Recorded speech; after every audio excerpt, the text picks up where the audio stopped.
Well, the Lions Club, we're a service organization and we do things to help people in need. But another thing we do is just like try to make every day a little better for somebody else if we can do that. And I'd seen a storybook walk somewhere in one of my travels on my mountain bike, and I thought that would be a really nice thing to do for the people in the community of Marlborough. So I talked to a few people, and I talked to Sara Belisle at the Marlborough Public Library and Priscilla Ryder at the Conservation Commission, and we talked about using different trails in Marlborough and putting up different storybooks over time. So what we now have is one storybook trail, and here at Cider Knoll Conservation Land, and it's about a mile walk, and it's a book for children around the age of 5 or 6 years old. So mile walk is just about as far as they're going to go, but it's really nice. It's a really pleasant area. There's a pond out there. There's stuff that a lot of people in Marlborough don't know exists, and so we're creating that awareness of family activity outdoors together, away from the television.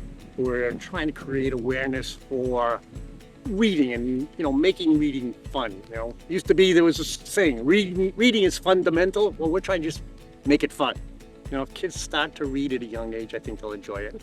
My name's Sara Belisle. I'm the library director, and Randy had approached me a couple months ago saying that he was just asking if we'd ever done a story walk, and not during my time as library director, but there was one years ago at the library Kimberley on their grounds, and when he said as the Lions Club was interested in starting one in town around the trail here, I jumped at the opportunity to partner with it. Yeah, so that was kind of the role that I wanted to play, is definitely helping choose the books. So I reached out to my children's librarian as the expert, and she put together a nice list of books that were going to be appropriate for the topic of being outdoorsy and kind of a good reading level for folks, and that would have kind of a lasting impact and have a good message behind it. So we wanted something that talked about environmentalism in some way and had a positive message at the end. It wasn't too sad.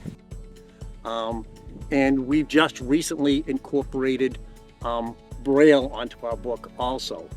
So to the best of my knowledge, we have the first storybook walk in the state that incorporates visually impaired access.